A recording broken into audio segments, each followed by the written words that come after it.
Bakının mərkəzində Nine Senses-in yeni filialında Nine Senses Fest 2025 festivalına həsr olunmuş mətbuat konfransı keçirilib. Festival Azərbaycan Yeni Bacarıqlar Akademiyası ANSA ilə tərəfdaşlıq çərçivəsində təşkil olunur. Bu ilin şüarı ənənədən gerçəyə, qədim biliklərin müasir həyata inteqrasiyasını əks etdirir. Festivalın zəngin proqramını açıqlayan təşkilatçılar Azərbaycan Tekstil Assosiasiyasının dəstəyi ilə Made in Azərbaycan brendli məhsullar yarmarkasının təşkil olunacağını da elan etdilər.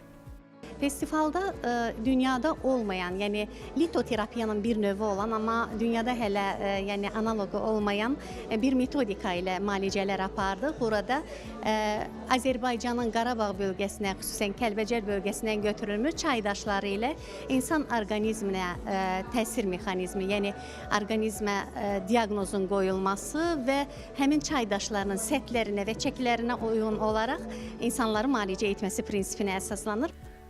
Nine Senses Fest 2025 mayın 2-dən 4-ədək Bakıda keçiriləcək. Festival Heydər Əliyev Fondunun vitse-prezidenti, Nine Senses Art Mərkəzinin təsisçisi və Azərbaycan Yoga Federasiyasının prezidenti Leyla Əliyevanın dəstəyi ilə baş tutacaq. Festivalın əsas məqsədi sağlam həyat tərzinin təbliği və fərqli mədəniyyətlərə aid praktikaların bir araya gətirilməsidir. Qeyd edək ki, Nine Senses Fest 2025 bir neçə məkanda baş tutacaq. Onlardan biri də Xəzər dənizi sahilində yerləşən Nine Senses Art Mərkəzinin əsas filialıdır.